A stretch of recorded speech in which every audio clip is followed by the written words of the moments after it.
RealTalk USA. Hello everyone, this is our weekly show, Real Talk USA on 105.3 FFM, and it's me, Yuel Solomon, with... Chris Mead. Well, I missed you. Yeah, we miss you too. Welcome back. Yeah, thank you. How have you been? Great. How was your vacation? My vacation was fantastic. I was gone for a month, took leave, first of all, we went to the African Diaspora Youth Leaders Conference. It was the first of its kind to be held in the United States. It brought together Yali Mandela Washington Fellows with another 100 African American diaspora entrepreneurs. Brought people together. It was at the initiative of the African Union USA, the mission to the USA, it was an incredible conference. Hopefully, it's the first of its kind and not a one-off. But it was really great to get all these inspiring young people in a room and talking about Africa and the United States and how we can work together to build an Africa that people are, the Africa of the future. And so it was pretty incredible. Then after that, I took my kids, went to Tennessee for a month to see my mom. Okay. After that, we went to Disney World in Orlando, Florida. Have you been to? You haven't been to Disney World? No. But he's going to Florida. But he is going to Florida. He's going to Florida. So we'll talk about that in a second. Yes. The International Business Leadership Program, but. Yeah, so Disney World. So it was crazy. I mean, I'm not really this organized, but I had to get a planner. It's the first time I've ever had to get a planner to do anything because it's impossible to travel there now. Like it's just everything is like you have to get fast passes to ride the rides. Because if you don't, you'll just stand in line for 3 hours. You'll ride like 2 rides in a park. So having a planner was fantastic. I mean, I wish I could have one in every daily aspect of my life. But it was incredible because we saw one of my favorite things. We went to. There were 4 parks. There were. It was a Magic Kingdom where when you think of Disney World, it's the Cinderella Castle. Yes. That was really cool. We went to Epcot Center, which is like this, features like the future and innovation, and so it's like a science place, and that was awesome. Went to Hollywood Studios, which was pretty great. There's a Aerosmith. There's a rock band called Aerosmith, and they have a roller coaster, and it goes from 0 to 60 in about 2 seconds. Wow! It took my breath away.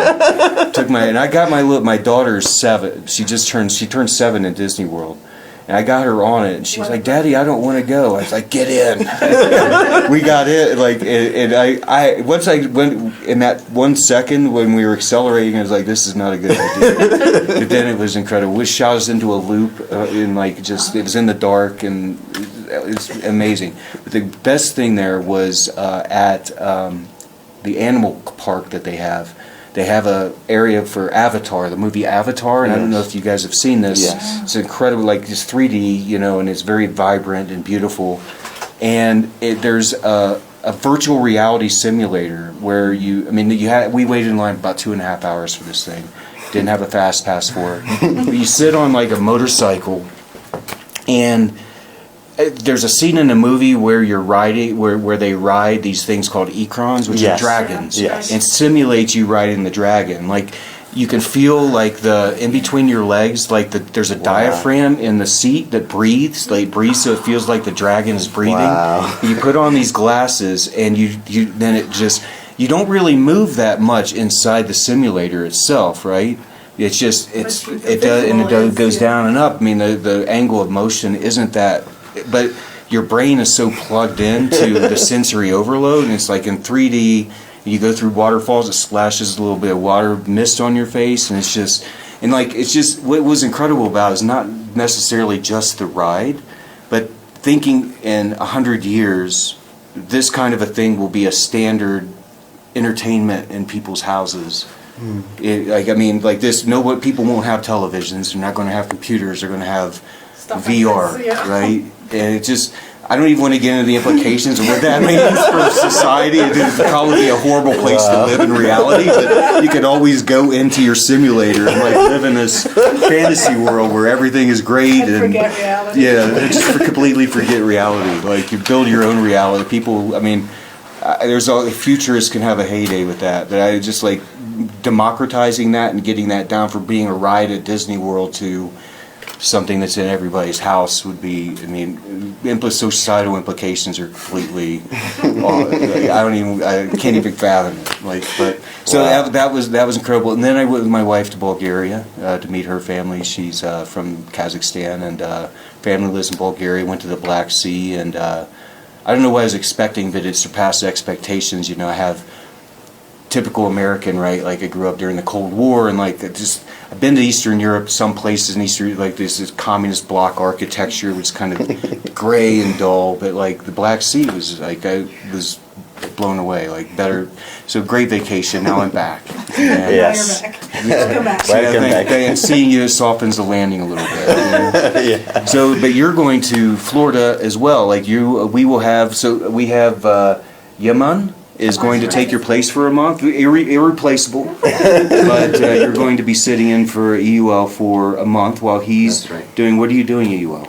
Well, I'm going to the U.S. for the International Visitors Leadership Program. Okay. My program will be traditional media and new media, Wow. about the impact of the new media, the digital media, on the traditional media and its impacts and its accessibility and stuff. Wow. It's so you'll be there for 3 weeks, I think. Yeah. Yes, So it starts kind of 6 weeks. Oh, 6 Oh, it's a 6 weeks program. Yes. So I'll take a vacation at the end of the program. Okay. So you'll be gone for 6 weeks, but Yes. the program itself is 3. 3 weeks, yes. Okay. So the program itself, you'll start in Florida, or do you probably start in Washington? Yeah. It's in Washington, D.C. For the first one is in Washington, D.C. Then we'll go to Minneapolis. And after that to Los Angeles. Then Florida, Tampa. The program ends in Florida, Wow, Tampa. that's incredible. That's incredible. Can I come? I wish they had IVLPs for USG. So just to tell your listeners, the IVLP, International Visitors Leadership Program, is the State Department's oldest and most prestigious exchange program that we do. You know, one of the great things I love about public diplomacy, I used to be a political officer and switched cones, terminology for switching job specialties within the State Department, because when I was in South Sudan working out of assignment as a public affairs officer, I really got into the exchanges. I really believe that that's transformative, and Yes. you know, the way that we can really deepen the impact of U.S. foreign relations by just sending people to America and giving them training, showing them the United States. And what's great about the program is that they don't candy coat things. You're going to see people go on these programs, and we don't. It's not just a look at these amazing things. Look how amazing we are. I mean, they share like some of the things that we have challenges in as well. So it's not like it's not a propaganda campaign, right? Yes. You go there and you learn all about. You see poverty. You see the great things about the United States, and so we nominate EUL. It comes from a nomination. We have to know the person. Obviously, EUL was an obvious choice, and I'm really glad to see that you've never been to the States before. No. Where are you going on your vacation afterwards? I'll be in D.C. You'll be in D.C. Yes, Okay. and I'll go to Philadelphia and maybe Seattle. Okay. Yeah. Outstanding. Well, EUL, I guess we should probably get down to business. So Yes. before we introduce our guest today, Yaman, do you have anything you'd like to say to the audience, your new listeners for the next 6 weeks? Well, get ready. Everybody else is doing his thing, so like a month or so. So hopefully we'll be bringing them some good shows. Usually we have Chris and of course Mez as well, and our guests. Look forward to that. Look forward to working with you over the next period of time. So, EUL, we have somebody with us today. Yes. We have Brendan Manning. Brendan, would you like to introduce yourself? Sure, thanks. So my name is Brendan Manning. I work for the U.S. Forest Service, which is in the U.S. Department of Agriculture. And I'm based here in Ethiopia with the National Disaster Risk Management Commission. And I've been here just over a year. Welcome to RealTalk USA. Thank you very much. So, Brendan, you were mentioning before the show that, we were talking, this month is National... I can't believe we have a month for this. I didn't know. We have National Preparedness Month. Yes. in the US. Mez, you know September. more about this than I do. I wasn't prepared for this month apparently, but it's you were mentioning it's because of 9/11. So this, Yes, part of it stemmed from 9/11, and also because in the U.S. September is when most of the hurricanes hit the U.S. So it's been declared that September is National Preparedness Month, and I'm sure people on Twitter have seen a lot of messages and messaging on preparedness. We have these trainings. I am, like, for example, a Red Cross first responder, and we've had security trainings in my previous positions in other organizations and also here. And I've always heard about being prepared and what to do when an emergency hits, and very simple things like a bag with, stuff in it that Brendan will probably be talking about. And I cannot believe I've had these trainings multiple times over the years. I still don't have a bag. This is, and other things like, it doesn't even have to be like a national disaster. Maybe a pipe bursts in the house and you have flooding and all your kids', birth certificates are gone. But it's so easy to upload them on, take a picture and forward them to yourself on email, and you at least have a digital copy. This is something that people can easily do. It takes, maximum of 10 minutes to get all of your documents online, but and so that's the theme of this month. yes, preparedness. And so that's the please, connection with listeners, do not be like me. People in Radio Land, prepare yourselves. So Brendan, let's talk a little bit about what you're doing at the commission. What's your work? Tell us a little bit about what your background is. Sure. And how that ties into your work at the commission. Sure. Thanks. And I'm excited about Preparedness Month as well. It reminded me to go through my own kits and start to get myself ready as well. So my work, I started out about 20 years ago as a firefighter. I worked on a fire department and on an ambulance as a first responder in upstate New York. And it's what my family does. It's my mother works on an ambulance. My father is the fire chief. It's what my whole family has always done. Are you Irish background? I am, yes. East Coast. I guess it's not. We shouldn't be doing that. It's typecasting, right? But if it was just you being a firefighter, I wouldn't have said it. Your mom, or your dad are firefighters. Okay, this is a family. Do you have? Okay. Yes. Yes. So I was. I grew up just outside of Boston, Massachusetts, on the East Coast. In New Hampshire, rural New Hampshire. Small family, and I joined the fire department because that's what you did. That's what everybody does. And then, so I worked as a firefighter for about 7 years, and I realized, well, it's a very hard family life. You end up working 80, 90 hours a week. You work holidays, you work nights, you work weekends. It's very hard to have a family. It's very hard to get time off. All of those things are very difficult. But that was always what I was going to do. So I said, oh, now what am I going to do? So I put a pause on that and joined the Peace Corps, the U.S. Peace Corps, which is, for the radio listeners that don't know, it's a U.S. government volunteer program that sends young Americans overseas to volunteer for 2 years in different areas of environment, education, health. So I joined the Peace Corps. I went to Malawi in southern Africa for just about 2.5 years, and got bit by the international bug. And I said, wow, I really like international work. I like being overseas. I loved Malawi. It was an amazing experience. I worked in community health, so I did WASH projects, water sanitation. I did a lot of HIV/AIDS work. So I got into public health a little bit. I got into international work a little bit. So then when I went back to the States, I said, well, I miss emergencies. I miss firefighting. But there's this whole international world that I want to be a part of as well. So I went back to school. I went to grad school and got my master's degree in global health. It's specifically focusing on emergency preparedness and response. So my goal was to get back overseas and do international emergency preparedness and disaster response. What did you miss the most about crises? Well, it's hard. Adrenaline It's the adrenaline. I mean, you're right. But I don't consider myself adrenaline junkie. I don't go bungee jumping. I have jumped out of planes and I have done I have gone hang gliding before, but I don't consider myself. You sir are an adrenaline. Our theory and what we always say and what my family says why we do this is we don't want a disaster to happen. We don't want an emergency to happen. But if it's going to happen, we want to be there to help. Because I think of myself as someone that can help. I have skills. I have comfort in crisis. So if it's going to happen, I want to be there to help. I mean, that's really what it comes down to. So I missed, living in the fire station, the bell going off, waking up, jumping out of bed, jumping into the gear, sliding down the fire pole, or running down the stairs, and jump. I know. I will.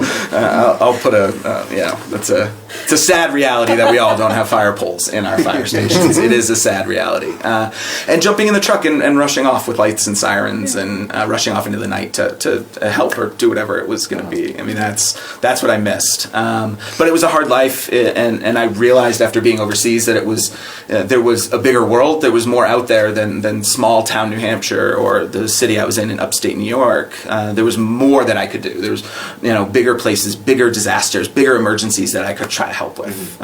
Not that that wasn't critical work, but. So after you got your master's, where did you begin working? So after I got my master's, I did. I got married and had a baby, so we didn't move back overseas right away. So I worked in disaster management in California, is where I set up. So I started local, municipal, county level government in California, which is whereabouts? Southern California. We were in So I started out in Riverside, which is east of Los Angeles, and it goes sort of from the Los Angeles border all the way to Arizona. It's very long. You go from beautiful mountain areas all the way out to the desert. So you get all different kinds of disasters, all different kinds of emergencies. Earthquakes. Lots of earthquakes. That was a reality. Check for me coming from the East Coast of the U.S. We don't really have earthquakes there. I remember the first time I felt an earthquake after I moved to Los Angeles. I was in Little Ethiopia. So for those that don't know, there's a neighborhood in Los Angeles called Little Ethiopia. I was having Ethiopian food, Habesha food, for the first time. I'd never had it, and that was the first time I felt an earthquake. So it was all me being back in Ethiopia now and doing disaster. It was all fortuitous. It was going to happen. I just didn't know it at the time. So started out in Southern California and then worked with the state of California. So moved up and worked with the states. And then most recently I was working for the federal government, all based in California. I started in Southern California and then ended in San Francisco. I was covering San Francisco area. So California's had quite a lot of fires this past summer, yeah? Yeah, so California is when it comes to disasters, we say there's sort of, besides earthquakes, because earthquakes are unpredictable. You know where they're going to happen based on fault lines, but other than that, you have no idea when it's going to happen, which is terrifying. It's very scary, but there's not much you can do about that. But we say in California there are two disaster seasons. There's wildfire season, and then there's flood season. Because after the wildfires come the landslides, the mudslides, and the floods from the scarring area and from the hills that just burned. So it's something that California deals with every year. This past year was bigger than usual. Still a fire season, but some of the biggest fires in California history have burned this past year. Almost 300,000 acres, which is about 165,000 hectares, to put it into terms that are more familiar here. I mean, 165,000 hectares. Wow. Burned on one fire. Yeah. So big. What caused it to give? So they had that one. I'm not sure. Some of them are lightning strikes. So the most common reason to get the wildfires in California, we have a lot of mountains. We have the Sierra Mountains. It's beautiful. It's wonderful. We have very dry areas, and it takes one rainstorm and one bolt of lightning that can catch a lot of these wildfires in very rural, forested areas on fire. But then this past summer, they also had arsonists. They had people who were starting the fires on purpose. And so there was a big investigation into that. They did catch some people. It's very, very dangerous, and it's a crime that's taken very seriously in the U.S. Because of how much damage and death and it can cause. So, so it has been a tough season. And then what will happen is come October, November, when the rains start in California. So you imagine all of these areas that used to have grass and trees and brush and all of these things are now just black, scarred, burnt off areas. So when it rains, all that mud just makes its way down the mountain, down the hill. So it turns into mudslides and real bad flooding. I mean, trees and brush and grass do an amazing job absorbing the water. When you don't have it, it's the same thing we see in urban areas, right? You don't have grass, you don't have green space anymore, you just have asphalt. Yes. So there's nowhere for the water to go anymore. It just floods our streets. We all see it every day now. So, that was, I got a lot of great disaster management experience in California. I mean, 9 years doing disasters there. And then so working 9 years of experience, and then you brought that now to Ethiopia. Yeah, so my family, my daughter turned 3, and we said, all right, she's old enough, we're ready to go back overseas. And try this family life being overseas. And so I now work for the U.S. Forest Service, which is another federal agency. And so we were looking for a place to move the family, someplace that was safe and comfortable and would work for my wife and daughter, and then someplace for me to deal with disasters. And Ethiopia was a great landing spot for us. We got here last summer, so we got here last July, so we've been here just over a year. And the family loves it. So from a family life, it's been a great landing. It's been a great place to be. And then for me, doing what I do with disaster management, Ethiopia is the place to be when it comes to this continent and disasters. There is Why is that? So Ethiopia, because of its, for a lot of reasons, we start with its geography, based where it is in the Horn of Africa and on the Rift Valley. You have threats to earthquakes, you have volcanic depressions, so you have active mantle crest. I mean, so it's an active geological area. Ethiopia itself, where it is on the latitude and longitude scale, you do get storms that come from the Yemen coast. You get storms that come around, cross over the coastal countries, and then make landfall into the Somali region and afar, and so you get significant flooding up there. Between the highlands and the lowlands, and the significant rainfall that Ethiopia gets, at least this year.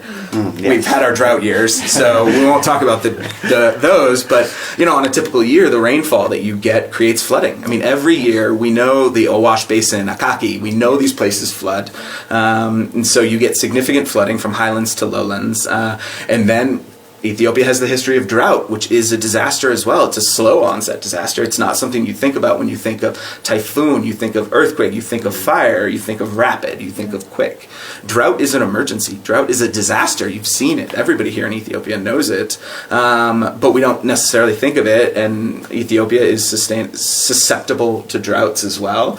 You get down in southern nations and parts of Oromia region that get the wildfires. You have these great big forested areas, and you get wildfires there in some of those areas. So you pick it, and then Addis Ababa itself gets a lot of urban disasters. You get a lot of emergencies here in the city that are unique and are challenging, and that the city is working on mechanisms to prepare for and respond to as well, because Addis is growing so quickly and has been growing. Traffic is not Traffic is that's my personal natural disaster every day. That's my personal challenge. You need to be prepared. I get ready to get in the car, and I take a breath. It's like, here we go. Yes. I will say, from my world, traffic is not a disaster. It's not, but man, is it a headache, I think. But one of the things we do talk about is the traffic here in Addis and how it creates issues when we are responding to emergencies. So So we ambulance. To be an ambulance driver here, to be a firefighter, would be challenging to be see very that. challenging. Very challenging, yeah. So while I am seconded, I am embedded with the National Disaster Risk Management Commission. One of our partners that we work with a lot is the city government of Addis Ababa, specifically the fire department here, the Fire and Emergency Prevention and Rescue Authority, FEPRA, that does the fire response and has ambulances as well. And so from a traffic standpoint, it is one of the things we look at when we look at where are you going to put the next fire station. You know, there are fire stations based around Addis based on the subsidies. But sometimes you have to think about not just making sure that Yeka subsidy has one. You have to put one on both sides of Magananya, for example, right? Yeah. Like not just Yeka subsidy. So you have to think about those sorts of things when we talk about responding to the emergencies. Some of the biggest complaints we hear from people here in Addis is, you call 939, you call the fire department, it takes them forever to get there. How many times have you been sitting in traffic and you watch the ambulance sitting there? Nobody's moving. Yeah. Nobody's moving.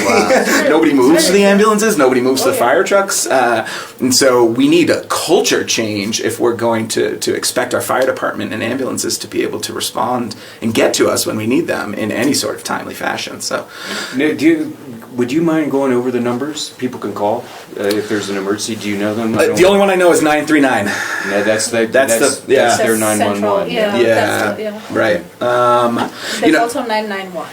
Yes. 991 is like the 911 where you can tell them what your emergency is and they dispatch with like police or the fire department or an ambulance. Okay. So what are the numbers again? 991. 991, yeah. Yeah. What's the number you? 939. 939 is fire. Fire. 939 is specifically fire, and Yeah. 991 Is emergency. is emergency generally. Yeah, general emergency. Okay. And then all the subsidies have their specific numbers for specific emergencies. And it's Okay. on the radio every day, yeah, I that's think. right, 3 or 4 I've heard times. that. Yeah. Okay. Yeah.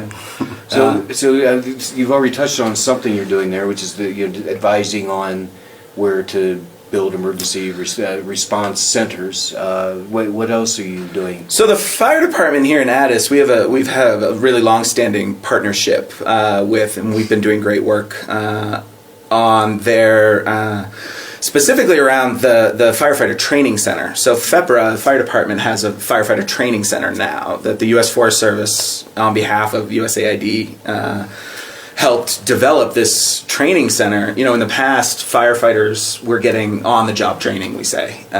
You want to join the fire department? Great. Now you're going to learn how to be a firefighter now that you're here. And now, after years of work, there's a 3-month resident junior firefighter training program that cadets go through before they become firefighters, which is great. It teaches them basic fire suppression. So how do you put out fires? How do you conduct search and rescue of buildings safely? How do you get people out of cars? Things like that.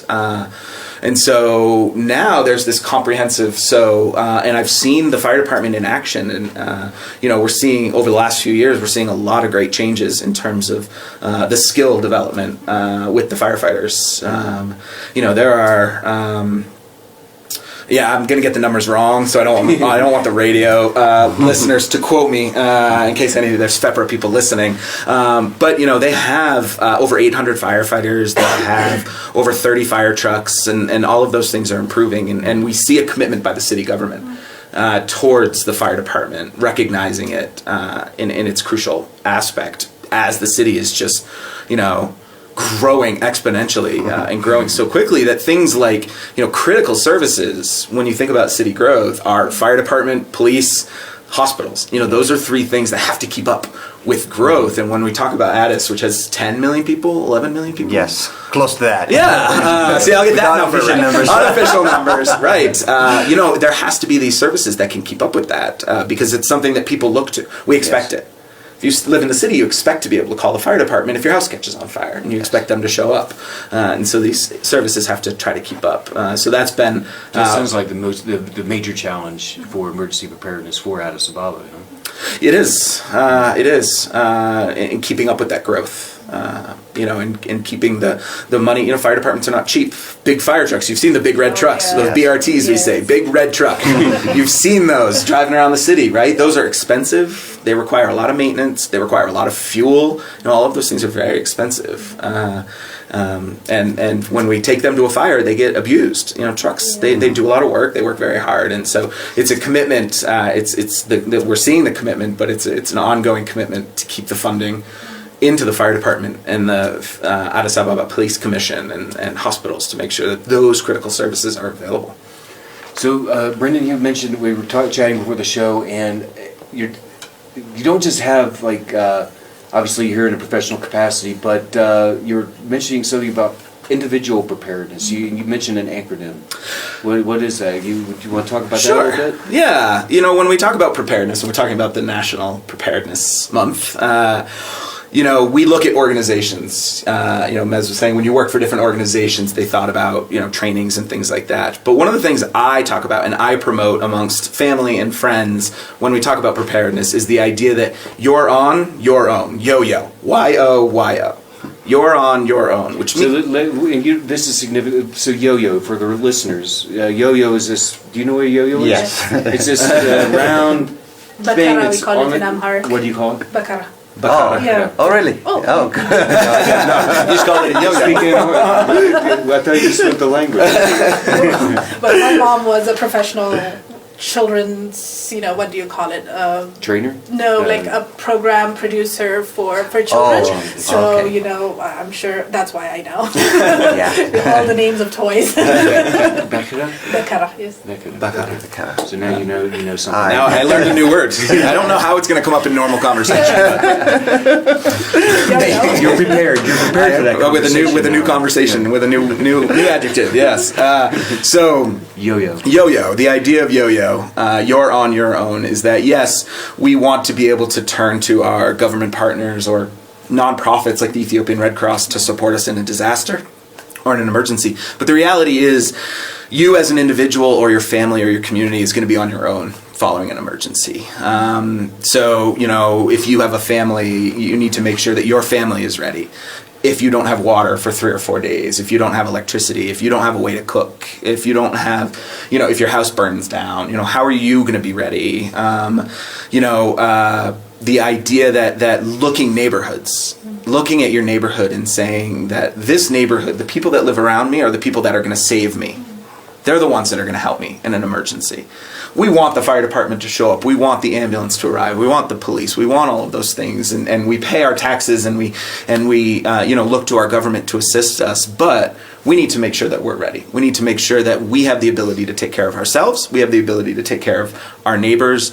We think about our elders. Not just our own, my parents, my grandparents. We also think about community elders. We think about our church elders and things like that. Who's going to take care of them? Who is responsible for making sure that, your parents might not live close to you. Who's going to stop by them and make sure they're okay? I don't live anywhere near my parents. Who's going to check on them if they don't have power for 3 days? Things like that. So we have to look at the idea that, yo-yo, you're on your own from a household, from a neighborhood, from a community standpoint. And then organizations as well. And I know big organizations do it. They do their own drills. They do their own emergency preparedness. But it's also a time for organizations, some of the smaller nonprofits, some of the small charitable organizations to say, are we ready? Because we might be responsible for our own people as well. If you run a small charitable organization, your employees, your volunteers might be looking to you to say, what do I do now? Where do I go? If you get 3 or 4 families that come to your office, do you have a place for them to sleep? Do you have some food and water that you can give them? These are your employees. These are your volunteers. Can you take care of them? And same thing with neighborhoods and communities. And we do a lot of work with church groups as well, where church leaders should be looking and saying, what capacity do I have to take care of my following? The people that come here. People that come there every Sunday. The people that come there at every prayer, they're going to be turning to the church. They're going to be turning to you when they don't have anything else. When the whole neighborhood burns down, they're going to turn to the church and say, where should we go? Do you have the capacity to feed them, to give them water, to give them a place to sleep, things like that? So it's both an individual standpoint, like, is my family ready? Mez, we talked about it a little bit. Do we have the documents? Do I have a little bag of canned food? Yeah. Canned food. Yeah. It's cheap. It's things that once a month buy an extra can of food and just put it away, so that if you can't cook in the same place. You want it all in the same place. Yes, so you're not running around your house. Trying to grab something. Yeah. There's and it's all very simple things, and sometimes the maintenance part, maybe you forget the maintenance. Like I remember this one time, a trainer was saying I had my emergency bag ready and it was there, but I had forgotten to check on the batteries for my flashlight, and it's gone dead. So it doesn't matter whether you have the bag. You have to check on it and make sure that things have not expired, and batteries still work, or you replace them. You place the bag in a space where it doesn't go moldy or dry. Those kinds of things that you have to keep thinking about, not just preparing the bag and leaving it where it is. I have a question. So, I mean, from a layman's perspective, right? Listeners out there, and I would like to be prepared. Prepared for what? And where would they start in terms of putting together their preparedness mindset, preparedness kit? Like, what's a good starting point? I mean, it's easy to say be prepared and then just go out and buy a bathtub full of gasoline or something. I mean, what do people need, and what do they need to be prepared for? Yeah. And I think there's a mindset involved as well. I was a Marine, so there's you got to be there's a certain kind of a mindset that when something happens, people either fight, flight, or freeze, right? So I don't know if not you want to talk everyone about is this. actually mentally prepared for it. No, it's true. So there are lots of lists online. If you go on the internet, there are lots of different lists that you can look at about what do you need for a individual emergency kit or a family emergency kit. I wonder if there are some links we can share on the Facebook page for some of those. Ready.gov, I think. Right. Yeah, Ready.gov has a list of the kinds of emergencies that can crop up at any moment in time. It's www.ready.gov. Yeah. So anything from active shooter to wildfire, you have a list of biological chemical spills. Like for example, in your home where you have either detergents or turpentine for painting the house happens to be ingested by a child or something. So how do you prepare for it? How do you store those things? How do you make sure that if something does happen, if there's a spill, how to clean it up,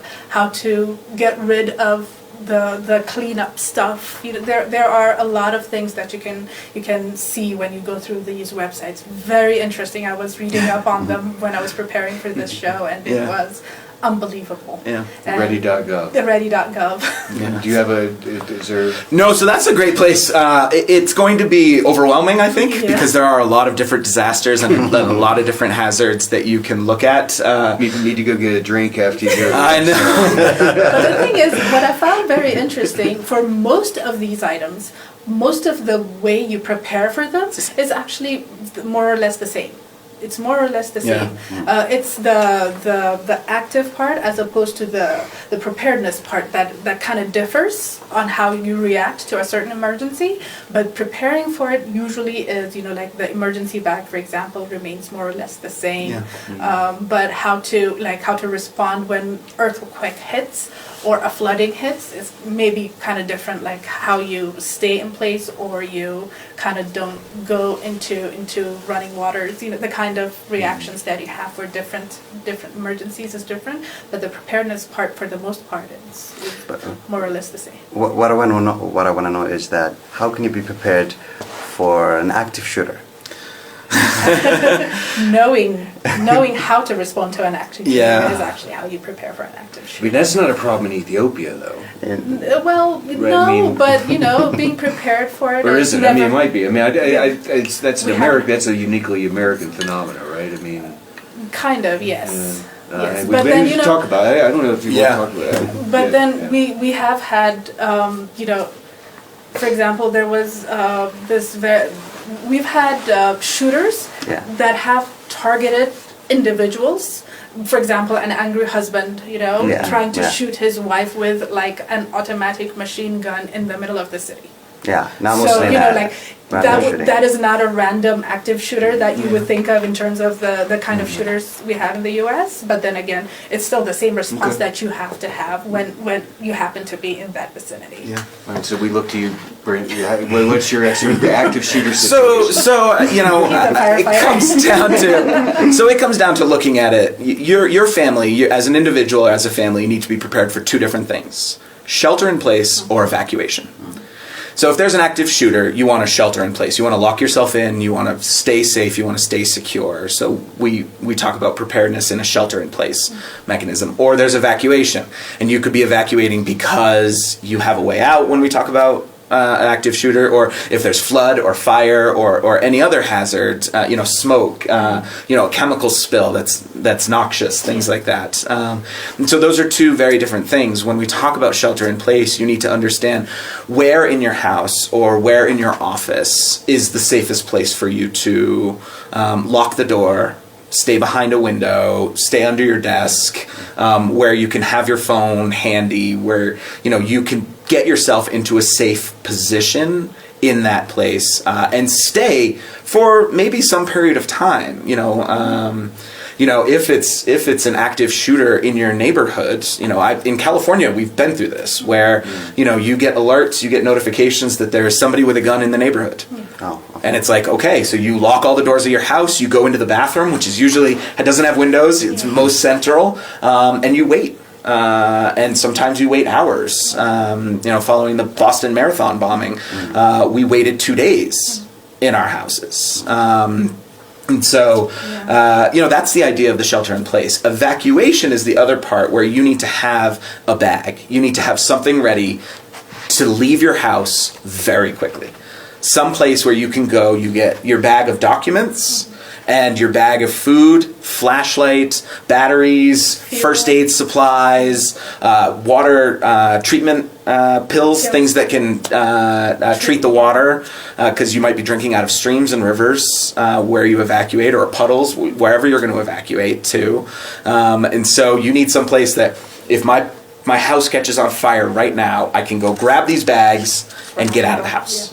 And I have things that I can survive on, and I have the things that can't be replaced. Marriage certificate, driver's license, birth certificates, passports, things like that cannot be replaced. And so have those together. So really, it doesn't matter what kind of hazards we're dealing with when we talk about it in those contexts. You need to be ready to evacuate, and you need to be ready to shelter in place. And if your family can be ready for those two things, then you can be ready for whatever Addis is going to bring you. Maybe, even if we look at flooding, for example, flooding might be both scenarios. You might have flooding around your house, so you're sheltering in place. Nothing can get in. You can't get groceries delivered. Deliver Addis isn't coming, right? That motorbike is not making it through the floodwaters, right? So I might be on my own because my house is surrounded by floodwaters for 2-3 days. So you need to be ready to shelter in place. Or a flood could be the floodwaters are rising, and I need to get out of my house right now. So even in a single hazard, we need to be ready for both types of scenarios. And so ready.gov is a good example. And then I would even, make a plea out to the Ethiopian Red Cross to put together maybe an Ethiopian contextualized version of a disaster kit, based on things. Because a lot of the things you're going to see in the ready.gov, you're going to say, really, America, this is ridiculous. So having a contextualized version of things that you can get here and things that you're going to need. The ready.gov lists are extensive. They are very long. I would make a plea out to Ethiopian Red Cross, or even city government. Look to FEPRA or to say, let's put together a list here in Ethiopia that says, this is what you can buy in Addis. It doesn't exist right now. I haven't seen one that's contextualized. No. I haven't heard of anything. And for example, the Addis Ababa police has a TV show, a radio show. If they can inform people on how to respond to individual or large emergencies. Yeah. It could be something that would be great. That would be great. Yeah. Sorry, I was listening to you, like when you mentioned the about California getting a notification there's someone with a gun in your neighborhood. I was just thinking about being in Tennessee and how long you'd have to be. There's a guy in the neighborhood. Yeah, no kidding. No kidding. Yeah. Our gun laws are very different from state to state in the U.S. It's true. But also in ready.gov, they also say that you have to, make sure that you almost always have your phones charged so that you're on social media checking on how things are going on if you're sheltering in place and you don't know what's going on out there. You have to have either a radio with you so that you can listen to the news or emergency broadcasts. If you have your phone on you and you're connected, you can see what's going on, what people are saying, and how the emergency is being responded to. Do not let your phone die out when you have a chance to charge it. Make sure that you have a radio to listen to broadcasts about emergencies, because that's also something. Being uninformed is a very, very difficult state to be in. Mazzy, being misinformed is even worse. Yes, and you follow the right news. Yeah. In Twitter, my last assignment was South Sudan, and we're desperate for information when things are falling apart, and you got to take stuff you read on Twitter with a grain of salt. I mean, not saying there are people out there who are willing to exploit a bad situation to create panic, but most people, like rumors, just in a disaster situation, rumors fly out the window. I mean, everything coming in. Well, I heard this is going on over there, and that's happening. And do you have any thought on that? About how when people are desperate for information, like how to filter out? Like, do you have to go? Is there a trusted source? I mean, who do you listen to in a situation? So you try. So we recommend that you try to listen to official sources. Official sources, not individuals. So I personally tweet out, or was when I was in the U.S. would retweet and tweet information about emergencies. Not ones that I was in the middle of, because you're in the middle of it, but ones that I'm supporting either remotely or that I'm trying to track. But I'm not an official source. I'm Brendan Manning. Who am I?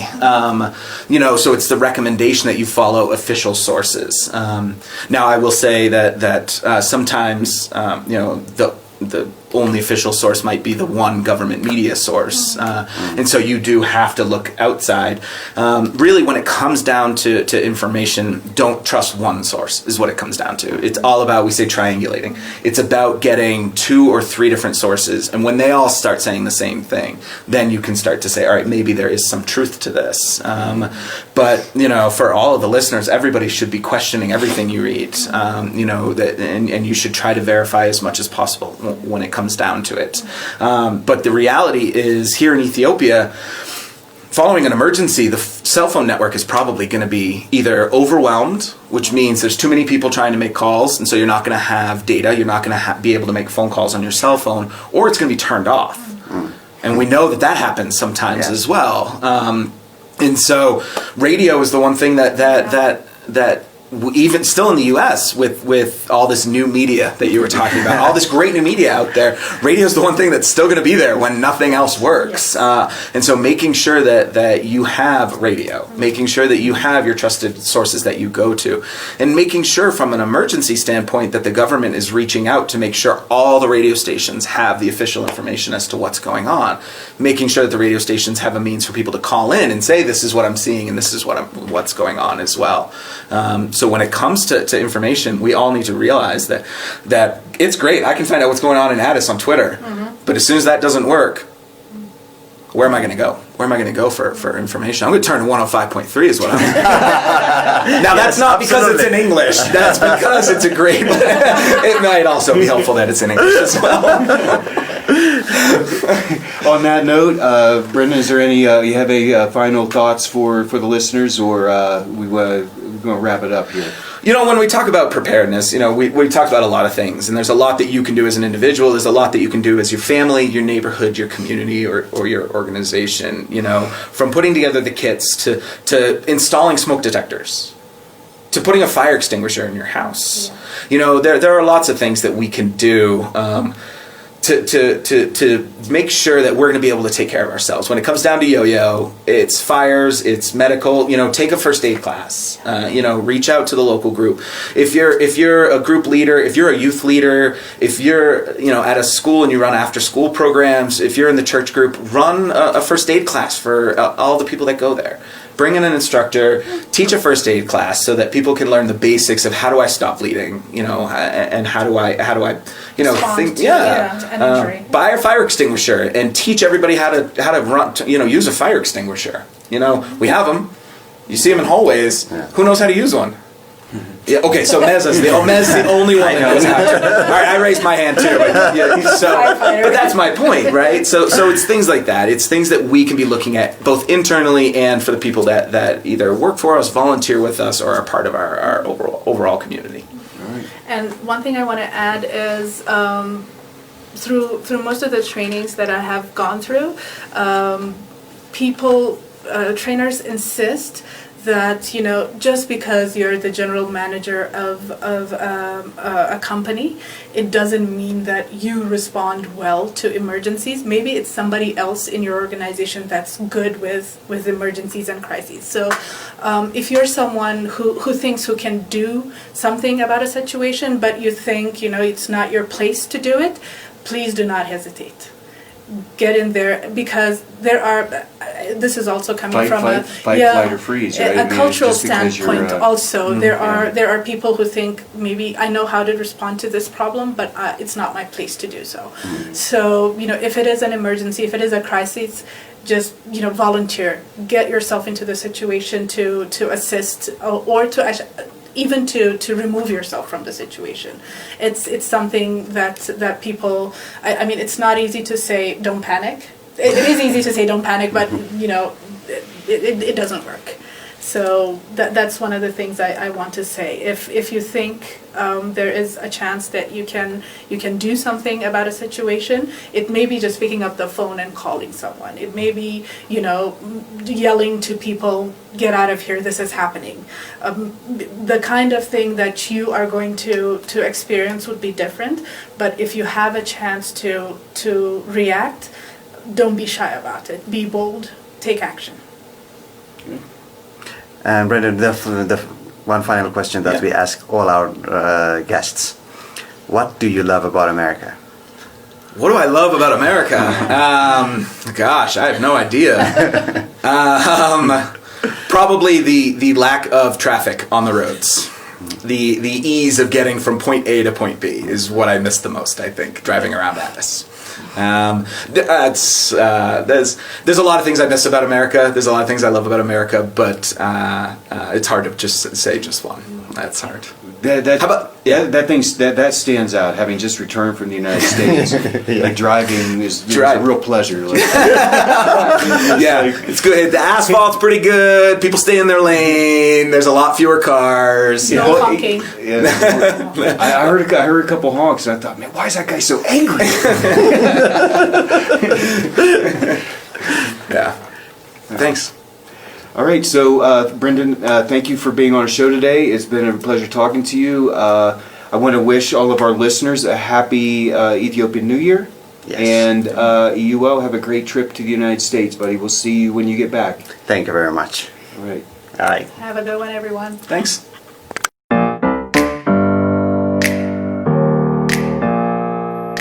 Real Talk, USA. It's my house, come on, turn it up.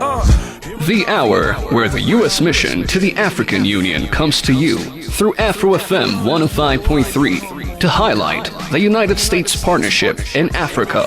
Current issues will be discussed. Guests will engage on a variety of topics ranging from politics to jazz. Co-hosted by AUL Solomon of Afro FM and Chris Mead of USAU. The show will air every Thursday from 5 to 6 p.m. Feel free to participate by sending messages to the USAU social media sites www.usau.usmission.gov or www.facebook.com/USAU and follow USAU on twitter.com/USAU. Just relax. Welcome to my house. Real Talk USA. Welcome to my house. It's my house.